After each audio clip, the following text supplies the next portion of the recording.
नमस्कार, ATN live में आपका स्वागत है और मैं कैलाश कश्यप। आज चुनावी समर में हम रघुनाथपुर के इलाके में हैं और हमारे साथ हैं आपको भाकपा माले के जीरादेई के डॉक्टर राजेंद्र प्रसाद की जन्मस्थली जीरादेई, वहाँ के विधायक अमरजीत कुशवाहा जी। अमरजीत कुशवाहा जी चुनाव की डुगडुगी बच चुकी है। कुछ दिनों के बाद नामांकन भी होंगे, लेकिन प्रत्याशी जो हैं जिनके नामों की घोषणा हो गई है वो चुनाव प्रचार में लग गया है। क्या चल रहा है, मैंने इस बार का चुनाव का असली मुद्दा क्या हो? देखिए, यह चुनाव पूरे देश का चुनाव है और सही बात यही है कि राष्ट्रीय मुद्दे पर ही ये चुनाव होना है। 10 सालों में भारतीय जनता पार्टी की जो सरकार रही है, देश के साथ जो किया है उसका जनता हिसाब मांग रही है। मोदी जी वादा करके गए कि हम अच्छे दिन लाएंगे। उन्होंने कहा कि हम काले धन लाएंगे और सबके खाते में 15-15 लाख देंगे, महंगाई ख़त्म करेंगे, 2 करोड़ नौजवानों को हर साल नौकरी देंगे, किसानों के फसल के कीमत दोगुना करेंगे। इस तरह के बहुत सारे वादे वो किए थे। लेकिन आज हम 10 साल के बाद देख रहे हैं कि उस सारे जो वादे किए गए थे उसमें कहीं से भी 1% भी कोई वादे पूरे नहीं हुए। उसमें तो हमें तो लगता है कि शायद उस पर चर्चा भी नहीं होती। नहीं, और उस पर कोई चर्चा नहीं है। आज जब देश की जनता उसका हिसाब मांग रही है कि आपने क्या किया, तो भारतीय जनता पार्टी के पास इसका कोई जवाब नहीं है।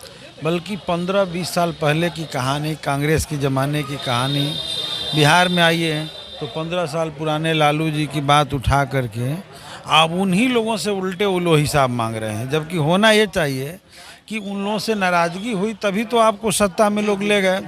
तो अब तो आपको अपना हिसाब देना चाहिए कि हमने 10 साल के भीतर क्या किया। तो ये नहीं कह रहे हैं। और साथ ही साथ इधर के दिनों में देश में हम लोग देख रहे हैं कि आपातकाल की स्थिति बनी हुई है। ये अघोषित इमरजेंसी का हाल है देश में। चुने हुए मुख्यमंत्रियों को जेल में डाला जा रहा है फर्जी मुकदमों में फंसा करके। तो ऐसी स्थिति है। और सबसे बड़ा अभी घोटाला, एक बहुत बड़ा भ्रष्टाचार जो सामने आया है वो इलेक्ट्रल बॉन्ड का मामला आया है, जिसकी शुरुआत भाजपा ने एक कानून बना करके किया था। सुप्रीम कोर्ट ने उसे अवैध घोषित कर दिया। तो इस पर भी वो चर्चा करने के लिए तैयार नहीं है। विधायक जी, एक चीज़ हम थोड़ा सा रोकना चाहेंगे, चूँकि आपने इलेक्ट्रल बॉन्ड की चर्चा कर दी। इलेक्ट्रल बॉन्ड के द्वारा जो राशि जो दिखाई गई है वो बहुत बड़ी राशि है और बहुत बड़ी राशि में से लगभग 90% वो पैसा सिर्फ बीजेपी के पास गया हुआ है। लेकिन बीजेपी बिल्कुल उस पर बात करने को तैयार नहीं है। और क्या लगता है कि जो भारत के जो आम नागरिक हैं, क्या ये इलेक्ट्रल बॉन्ड के घोटाले को समझ पाएंगे या आप उसे समझा पा रहे हैं? हम देख रहे हैं कि कुछ 102 सीट पर अभी चुनाव कल संपन्न हुआ है। एग्जैक्ट आंकड़े तो आप लोग के पास चुनाव के बाद ही आएंगे, जो आप एग्जिट पोल निकालेंगे। लेकिन रुझान जो समझ में आ रहा है, इसमें हम देख रहे हैं कि एक बयार जो है सरकार के खिलाफ बह रहा है और लोग का मनसा है, लोग का मन है कि मोदी जी को बदल दिया जाए। उस दिशा में गाड़ी बढ़ गई है। बिहार के चारों सीट पर जो रुझान आ रहा है वो एनडीए के खिलाफ गया है। तो ये इससे लगता है कि जनता कहीं ना कहीं 10 सालों के जो हुए उसको भी समझने लगी है, इलेक्ट्रल बॉन्ड को भी समझने लगी है और बदलाव की मन बना लिया है। इसका जीता जागता उदाहरण अभी जो सामने चुनाव हुआ है और मुझे लगता है कि आने वाला जो भी चुनाव होगा उसमें इसका असर होगा। पहले हम लोग देखते थे सिवान में मोदी जी जब आए तो लगता था कि गांव-गांव से एक समुद्र जो है उमड़ा हुआ है, लहर आ गया है। मोदी के नाम पर लोग देखने के लिए जाते थे। आपको क्या लगता है कि वो मोदी का जो जादू 14 में या फिर 19 में दिखाई दिया था, वो जादू अब थम गया है? अब तो देख रहे हैं कि जहाँ भी बिहार में जा रहे हैं इनके अरेंज की हुई कुर्सियाँ खाली रह जा रही है। लोगों को अरेंज करके ले जाना पड़ रहा है और कहीं से उस तरह का उत्साह उस तरह से लहर उमार नहीं दिखाई दे रहा है। लेकिन सवाल ये भी उठता है कि इतना सब कुछ होने के बाद भी आपने देखा होगा कि अब की बार 400 पार, तो ये तो इतना कॉन्फिडेंस कहाँ से? ये हवाई बातें हैं। हर आदमी अपना टारगेट बड़ा रखता ही है, हर आदमी टारगेट बड़ा रखता है। हम भी सरकार बनाने का टारगेट रखे हुए हैं, तो टारगेट रख देने से चीज़ें तय नहीं होती। मुझे जो लगता है हवाई है, सच ये नहीं है। सच यह है कि 200 से आगे एनडीए नहीं जा रही है, मुझे जो लग रहा है। और इस बार पूरे देश के भीतर विपक्ष की ताकतें जीतने जा रही है, और मुझे भरोसा लग रहा है कि इस बार सरकार बदल जाएगी। अच्छा, इस बार ये भी दिखाई दे रहा है कि जो 19 में जो चुनाव हुए थे उस समय आपने देखा कि 39 सीटें एनडीए के पास चली गई थी, एक सीट पे कांग्रेस विजय घोषित हुई थी। इस बार का ये आंकड़ा क्या रहा? इस बार तो अभी जो चुनाव हुआ उसी से लग रहा है कि वहाँ एनडीए का खाता नहीं खुलने जा रहा है, और मुझे लगता है बिहार में उनका बहुत नुकसान होगा, भारी नुकसान होगा। तो बिहार में नुकसान होगा, फिर बंगाल में ममता दीदी एकदम बिल्कुल चंडी की तरह खड़ी हैं, तो ये आखिर ये 400 पार होगा कैसे? यूपी के कहीं ऐसा तो नहीं कि वो जो चंडीगढ़ में जो खेल हुआ था, या आप लोग बराबर ईवीएम का लेके कहते थे, उसकी करामात कुछ? देखिए, ये सब भी करने की कोशिशें होगी, लेकिन मुझे लगता है कि सब के बावजूद एनडीए की सरकार इस बार विदा हो रही है, सब तिगड़म के बावजूद। यूपी के कुछ लोग आए हुए थे, हम लोग से मिलने थे, एक शादी समारोह में हम लोग गए हुए थे, तो हमने यूपी का मिजाज भी पूछा। हालांकि वो देवरिया के ही सलेमपुर के इलाके के लोग थे, तो वहाँ भी लोगों का कहना था कि हम लोग बदलाव करने जा रहे हैं, तो एक बदलाव का संकेत दिख रहा है। कहीं ऐसा तो नहीं कि जिस तरह से वाजपेयी जी के समय में एक शाइनिंग इंडिया का वो आया था, लेकिन चुनाव जब हुआ तो बिल्कुल विपरीत रिजल्ट लगा। वही शाइनिंग इंडिया जैसे फेल हुआ, उसी तरीके से इस बार जो है 400 पार फेल हो जाएगा, और अच्छा रिजल्ट आएगा विपक्ष के पक्ष में, और मुझे लगता है सरकार बनेगी। सिवान की लड़ाई क्या चल रही है? एक तरफ आपके भीष्म पितामह कहे जाने वाले अवध बिहारी चौधरी हैं, दूसरी तरफ एनडीए प्रत्याशी भी हैं, तो चुनाव क्या चल रहा है? देखिए, सिवान में क्या यहाँ त्रिकोणात्मक लड़ाई होगा या आमने सामने की फाइट? अब तो देश के से अलग सिवान नहीं है, तो अभी समय आने दीजिए, तो उस पर भी विशेष बातचीत होगी, क्योंकि हम लोग वही बात बोलेंगे जो देखते हैं। लेकिन हमको पूरा भरोसा है कि वो जो देश के स्तर पर चल रहा है उससे कोई अलग नहीं होगा। तो लेकिन फिर भी कई लोग लड़ रहे हैं, सबको लड़ने का अधिकार है, और निश्चित तौर पे लड़ना चाहिए। यहाँ से पहली बार हिना साहब कभी आपको याद होगा कि जब शहाबुद्दीन पूर्व सांसद जीवित थे, तो लगभग हमें लगता है कि शायद 2 दशक तक उन्हीं के नाम पे उनके पक्ष में और उनके विपक्ष में ही यहाँ पे सिवान में वोटिंग हुआ था। इस बार उनकी पत्नी निर्दलीय चुनाव में मैदान में है, क्या वो कुछ करिश्मा कर पाएंगी? जब वो पार्टी से हुआ करती थी तो नहीं जीत पाई, इस बार क्या हो? लड़ने का सबको अधिकार है, और करिश्मा कर पाए अच्छी बात है, लेकिन हम समझ रहे हैं कि इस पर बहुत टिप्पणी अभी हमको करना उचित नहीं लगता है। और हम लोग जहाँ प्रचार में हैं, चूँकि हम लोग का गठबंधन है, तो हम लोग मजबूरी है, चाहे जो कहिए, हम लोग मजबूती से साथ में हैं।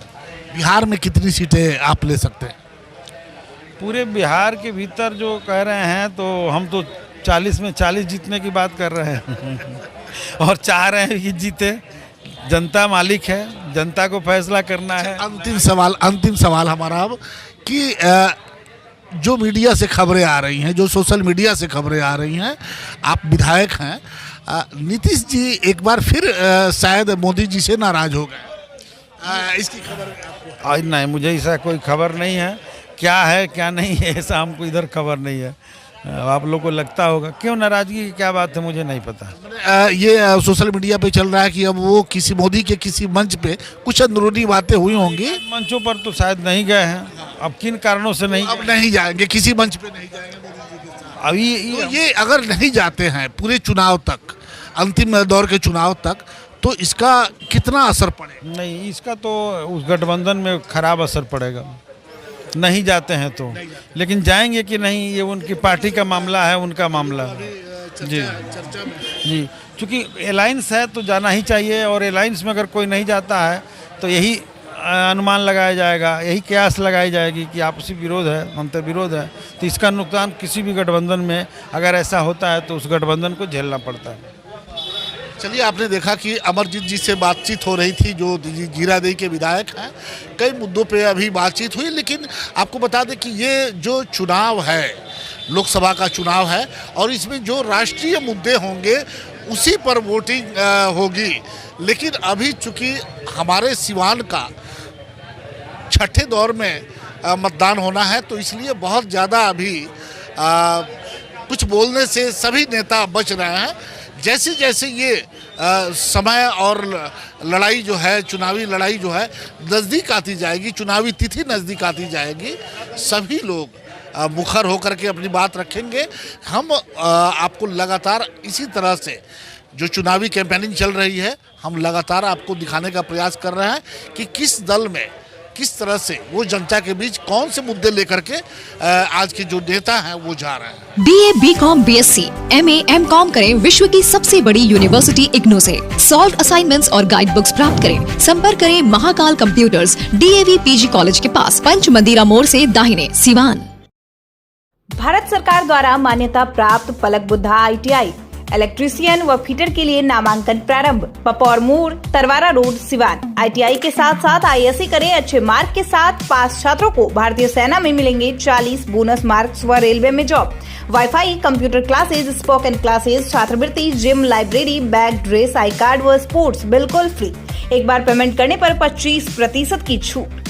सीमित सीट, जल्द नामांकन ले, कहीं यह मौका छूट न जाए। पलक बुद्धा ITI, पपौर मोड़, Tarwara road, Siwan. Director Munna Tiwari. Call करें 8102091587 9955982888। Website www.palakbuddhaiti.com। Get ready to experience a school that will not only teach your child, but will also inspire them to become the best version of themselves. At Don Bosco, we believe in providing an educational journey that's both fun and challenging. Experience the magic of learning. Don't hesitate to reach out to us to find out more about our amazing program and facility. Admission open. Register today. Don Bosco High School.